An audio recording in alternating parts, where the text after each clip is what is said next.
예수께서는 제자들에게 자신이 이제 죽을 것과 그리고 다시 살아날 것에 대한 말씀을 앞에서 벌써 2차례 하셨지요. 그런데 오늘 보면 또 한 번 더 3차례 이 말씀을 하십니다.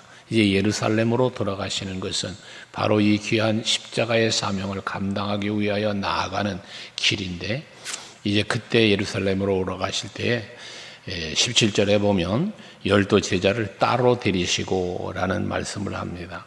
이 따로 데리고 라는 말씀은 특별하게 그들에게만, 제자들에게만 주고자 하는 말씀이 있었다는 거거든요. 그래서 그들을 데려다가 3번째 이제 내가 십자가의 이 순환을 당하여야 될 것에 대한 예고를 하시는 거예요. 특별히 거기 18절에 보면 보라라고 말씀을 하고 있는데, 보라라고 하는 것은 제자들에게 하시는 말씀으로 일깨운다, 깨닫는다, 안다, 이런 뜻을 갖고 있는 단어예요. 보라라는 단어가.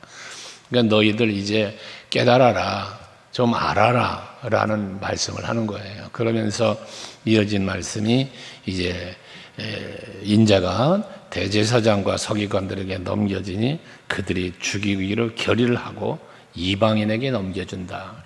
그래서 여기서 보면 유대인의 종교 지도자들이잖아요. 유대인들에게 종교적인 배신, 배반, 순환, 또 이방인들에게는 정치적인 어떤 그런 순환을 당하게 될 것에 대한 이야기를 하는 거죠.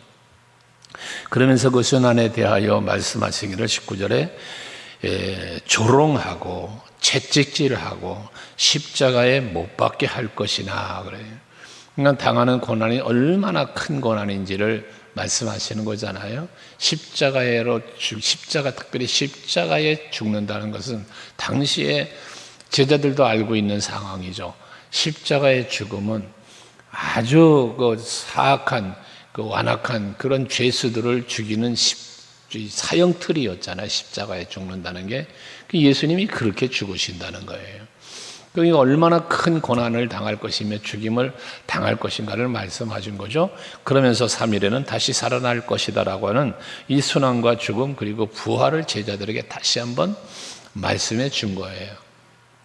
3차례에 걸친 이 말씀을 예수님께서는 제자들에게 말씀을 하시고 난 후인데, 그때에 20절을 보면 그런 예수님께서 십자가에 죽으실 것과 다시 살아나실 것에 대한 이 엄청난 일을 제자들에게 말하였을 그때에 세베대의 아들들의 어머니가 아들들을 위하여 무엇인가 구하려고 예수님을 찾아왔다는 거예요.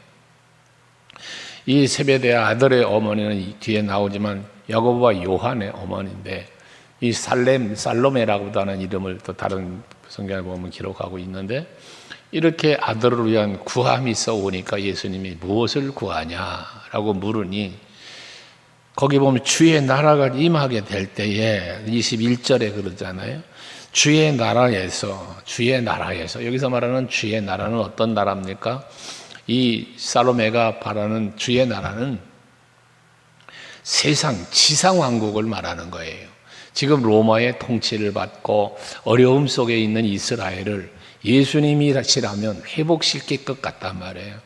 그래서 이제는 이스라엘이 자유로운 나라, 지상의 왕국이 이루어지게 될 때 예수님이 다스리는 왕국이 되는 걸 꿈꾸는 거예요. 하나님 나라가 아니에요.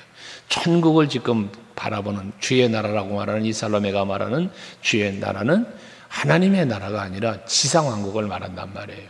그렇게 되었을 때 하나는 우편에 하나는 좌편에 앉게 해달라는 거예요. 이게 뭡니까? 명예 욕심이에요. 정치적 욕심이에요. 이거를 갖고 와서 예수님 앞에 구하고 있는 거죠. 메시아이신 예수에 대한 잘못된 오해를 갖고 있는 거예요. 메시아에 대한 오해. 메시아가 오면 지상 왕국을 이루어 줄 것을 기대하고 있었던 사람들의 잘못된 오해죠. 메시아가 하실 일은 지상 왕국이 아니라 하나님의 나라를 이루시는 거고, 그 하나님의 나라로 택함 받은 백성들을 살려내어 구원하여 이끌어가지 인도해 가시는, 이게 메시아의 사역이잖아요. 그 요한복음 14장에 말하는 것처럼 내가 너희를 위하여 처소를 예비하러 간다. 그 거처가 예비되면 너희들 내가 영접하러 오겠다. 그게 궁극적인 예수님의 사역의 목적지는 어디냐? 하나님 나라였단 말이죠. 그러니까 그러면서 나로 말미암지 않고는 아버지께로 올 자도 없다. 그러니 오직 예수를 믿고 오직 예수를 따라가고 가는 사람만이 이룰 수 있는 하나님의 나라를 이걸 완성하고 이루시는 분이 누구냐? 메시아란 말이거든요. 근데 이들은 지금 메시아에 대한 잘못된 오해가 어떻게 돼? 하나님의 나라가 아닌 지상 왕국. 그러니까 하나는 우편 하나는 좌편 앉혀달라고 이야기하는 건데 22절에 보면 예수님의 대답이에요. 너희는 너희가 구하는 것을 알지 못하는도다. 이 말은 뭐냐면 너희가 구하는 걸 알지 못한다는 건 하나님의 나라에 대한 주의 나라에 대한 잘못된 너희들의 생각이라는 거예요. 그게 잘못됐다는 거예요. 그러면서 하는 말씀이 내가 마시려는 잔을 너희가 마실 수 있느냐라고 질문을 해요. 여기 내가 마실 수 있는 잔이 뭐예요?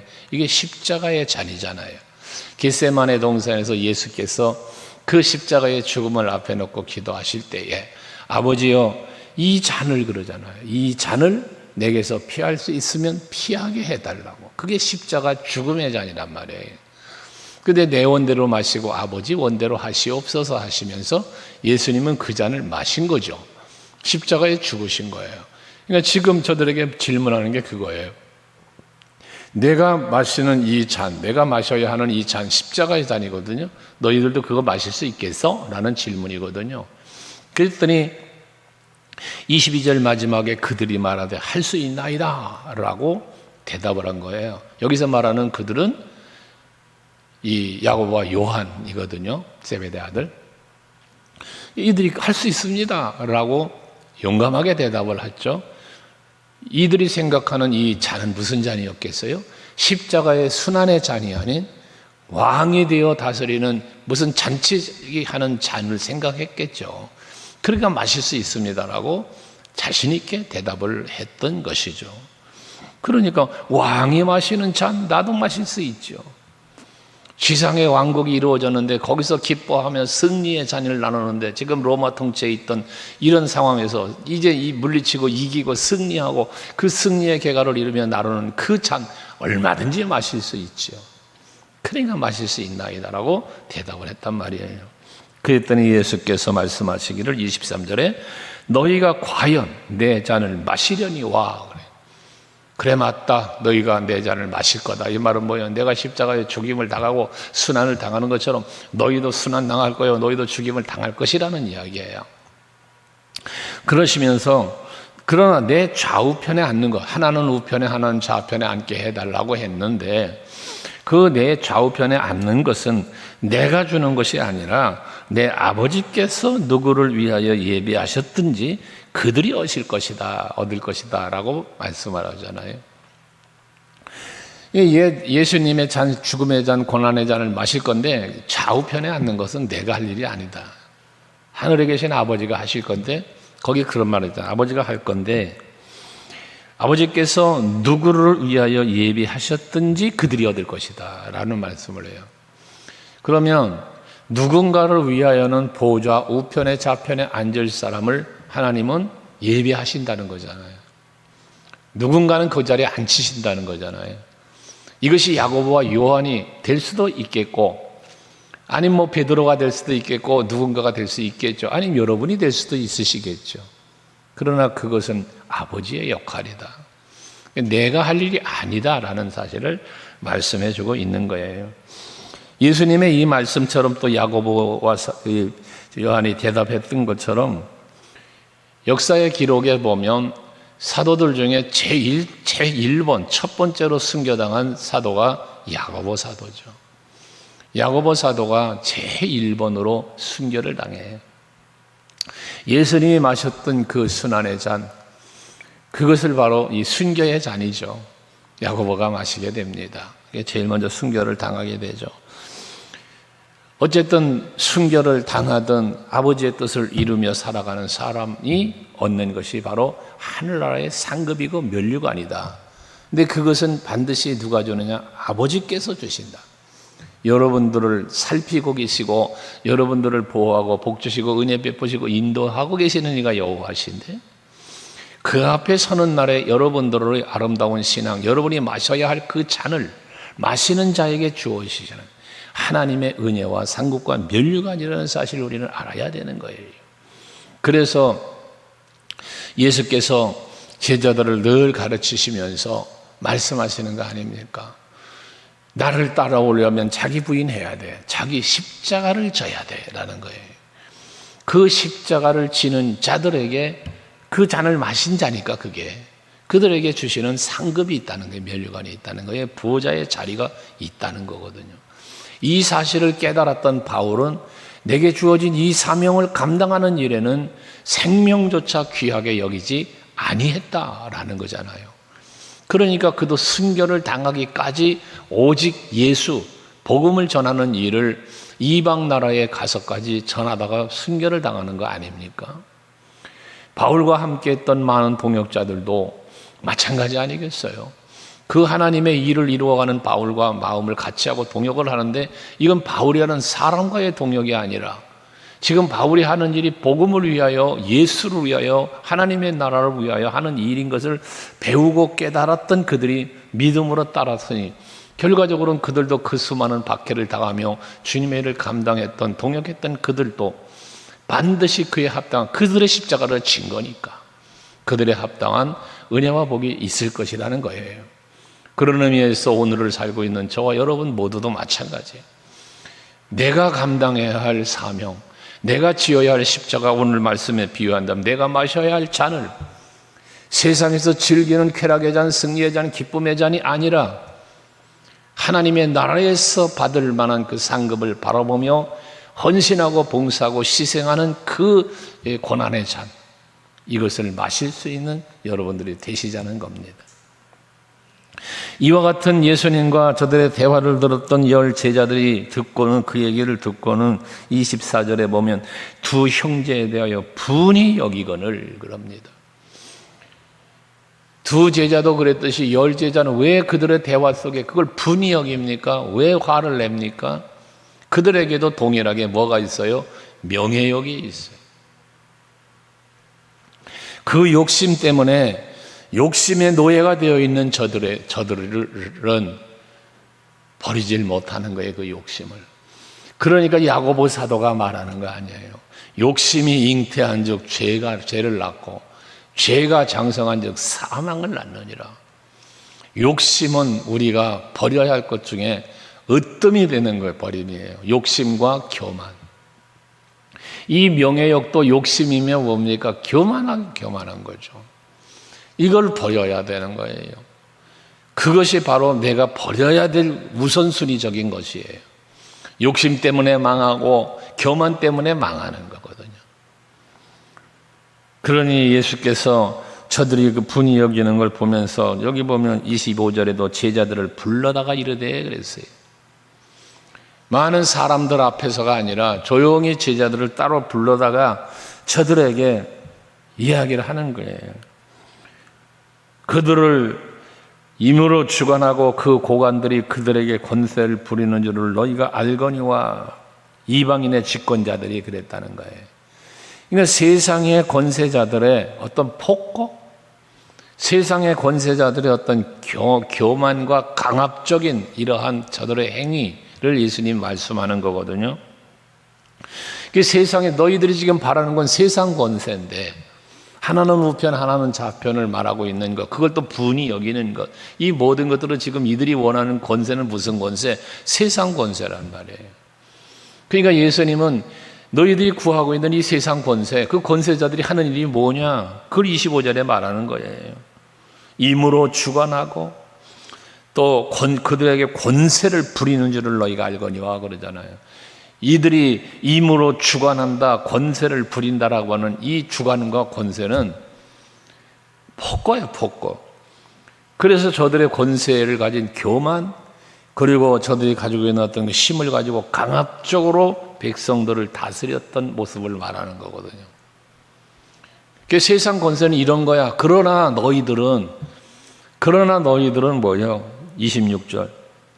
너희 중에는 그렇지 않아야 하나니 그래. 세상 권세자들은 이런 것인데 너희들이 지금 구하는 것은 지금 세상 권세를 구하는데 너희는 그러면 안 돼 라는 이야기예요. 너희는 그러면 안 돼. 세상 사람들이 찾는 그런 권세 그러면 안 돼 하면서 너희 중에 누구든지 크고자 하는 자는 너희를 섬기는 자가 되어야 하고 으뜸이 되고자 하면 종이 되어야 한다라고 말씀을 하잖아요. 섬기는 자 여기서 말하고 종을 말하는데 이건 뭘 말합니까? 노예예요. 노예. 쉽게 해서 노예. 섬기는 자, 종, 이건 노예입니다. 주인이 시키면 시키는 대로 자기의 뜻이 아닌 주인의 뜻대로 그저 시키는 대로 해야 하는 게 종이에요. 섬기는 자, 종을 말하는 것입니다. 이것은 철저한 자기 헌신을 말하는 거예요. 여기서 예수께서 말하는 섬기는 자가 되라, 종이 되라라고 하는 것은 철저하게 낮아지고 철저하게 순종하는 이걸 의미하는 거거든요. 거기서 결과적으로 무엇이 이루어지는가? 내가 낮아질 때, 섬기는 자가 되어질 때 하나가 이루어져요. 그래서 하나님의 나라는 하나됨에 있어요. 교회를 말할 때도 이 교회는 하나됨이 있어야 되는 게 교회의 속성이라고 그러잖아요. 우리가 교회는 하나가 돼야 된다. 그 하나가 되려니까 그 하나가 되기 위해서는 구심점이 있는데 그 구심점이 예수라는 거예요. 그 구심점이 말씀이라는 거예요. 그러면 예수의 마음을 나도 품으려다 보니까 예수를 따라가려다 보니까 예수님 덕분에 행복해지고 예수님 어떻게 하셨을까 생각하며 따라가려다 보니 뭐가 돼? 내 생각을 접어야 되고 내 모든 걸 내려놓아야 돼요. 그래야 하나가 되는 거예요. 여러분 기관도 구역도 마찬가지잖아요. 서로가 하나 되어서 여러분 교회도 마찬가지예요. 무슨 일을 할 때 하나가 되려면 어떻게 해야 된다 그랬어요? 늘 하는 말이잖아요. 내 자신을 내려놓지 않고는 하나가 안 돼요. 서로 내 뜻대로 하나가 되려고 하면 서로 각자의 뜻이 있기 때문에 이건 절대 하나가 안 돼요. 분쟁, 다툼만 일어나요. 언제나 나의 뜻을 먼저 내려놓고 섬기는 자가 되고 낮은 자의 자리에 내가 가면 하나가 쉽게 되어져요. 그러기 위해서 예수 중심으로 하나가 돼야 되는데 예수님이 그런 모범이 되신 거 아니에요? 28절에 말씀하는 거 아닙니까? 인자가 온 것은 섬김을 받으려 함이 아니요 도리어 섬기려 하고 많은 자기 목숨을 많은 사람의 대성물로 주려고 하셨다는 거 아니에요? 예수님은 이 땅에 오신 목적이 지금 제자들처럼 왕으로 세우고 그리고 우리는 왕으로 섬길게요. 그때 우편에 좌편에 세워주세요. 이게 아니라는 거예요. 예수님이 이 땅에 오신 목적은 왕으로 섬김을 받으려 온 게 아니고 이제는 너희들을 위하여 죽으러 왔다는 거예요. 섬기러 왔다는 거예요. 이게 모범이 되어 주신 거죠. 참 제자들에게 큰 교훈을 주신 거죠. 오늘 우리들도 우리가 신앙생활 하면서 인생을 살면서 물론 때로는 다스려야 할 때가 있습니다. 리더자로서.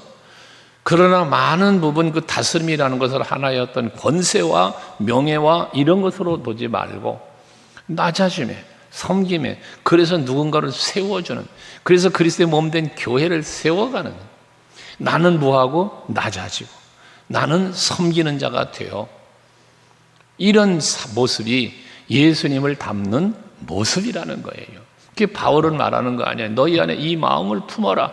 곧 그리스도 예수의 마음이니. 이런 낮아짐, 섬김 이것이 우리 신앙생활의 중요한 마음가짐이어야 한다는 것입니다. 이런 교훈을 주고 이제 여리고를 떠나가실 때 예루살렘 올라가시기 위해 가는 거죠. 맹인 두 사람이 길가에 앉아 있다가 라고 말씀하고 있는데 마가복음 10장이나 누가복음 18장에 보면 소경 바디메오 사건을 이야기하고 있죠. 여기서는 소경 두 사람이라고 말하고 있어요. 어쨌건 그 내용은 동일합니다. 예수님이 지나간다는 소식을 들은 이 소경이 다윗에서 와선 예수여 나를 불쌍히 여겨달라고 소리 지르며 그 눈을 뜨는 기적의 사건을 다루고 있지요. 여기서도 늘 말한 것처럼 사람들은 그들을 꾸짖었다는 거예요. 예수 앞에 나와서 눈을 뜨길 원하여 다윗의 자손이여 불쌍히 여겨달라고 소리치고 있는 그들을 꾸짖었다는 거죠. 이 꾸짖음의 이유가 무엇입니까? 시끄럽다는 거야. 시끄럽다. 지금 예수님의 말씀은 너무 지금 중요한 말씀을 하고 있었네. 이 말씀 들어야 돼. 그리고 빨리 저 예루살렘에 올라가서 이 나라의 왕국을 세우고 하나는 우편 하나는 좌편에 지금 앉아야 되겠는데 왜 가는 길을 가로막느냐는 거죠. 꾸짖는 거예요. 내가 바라고 내가 원하는 일을 지금 이루어가고 빨리 가서 이루어야 되는데 방해하는 요소로 보이는 거예요. 그러니까 꾸짖는 거예요. 여러분, 때로는 우리는 이와 같은 누를 범하는 신앙생활을 할 때가 있습니다. 내가 바라고 내가 원하고 내가 생각하는 그 길이 가야 되는데 뭔가 방해적인 요소가 발생되어질 때, 그것이 누군가의 말, 누군가의 행위가 될 때 그를 책망하고 나무라고 잠잠하라고 꾸짖는 것처럼 그러는 경우들도 있다는 거죠. 그러지 말아야 돼요. 우리는 예수의 사랑이, 그리스도의 역사하심이, 성령의 일하심이 나를 통하여 그 누군가에게도 임하도록, 그도 여러분 보세요. 이도 아브라함의 자손이다. 세리인 삭개오를 일컬어 말하잖아요. 그것처럼 그 부르짖는, 보세요. 소경, 그 바디메오 얘기했지만 두 소경이 나음을 입으니까 34절에 보면 뭐 합니까? 예수를 따르니라 그러잖아요. 저들이 소경이 되어 있을 때 예수를 따를 수가 없어요. 바라만 볼 뿐, 들을기만 할 뿐. 그러나 눈이 뜨니까 어떻게 돼? 예수를 따르더라 라고 말씀하잖아요. 여러분, 내가 예수를 따라가는 것처럼 또 다른 누군가도 예수를 따를 수 있도록 돕는 일, 그런 일을 우리가 해야 되는 거죠. 그게 전도 중에 하나요. 이 우리 분들이 복음을 전하고 하는 거잖아요. 그래서 핵심은 뭐 소경이 눈을 떴다는 것이지만 아니에요. 눈을 뜬 게 핵심이 아니라 예수를 따랐다는 게 핵심인 거예요. 그래서 오늘도 여러분들 하루를 사실 때에 영의 눈을 여시고 예수 바라보시고 예수 따르는 삶을 사셔서 하나님은 기뻐하시고 여러분들에게는 소경이 눈을 뜨는 것처럼 기적도 일어나고 막힌 것이 열려지고 뭐 보이지 않는 것들이 보이는 믿음의 실상에 이런 역사들이 있는 하루가 되시기를 주의 이름으로 축복합니다. 기도하겠습니다.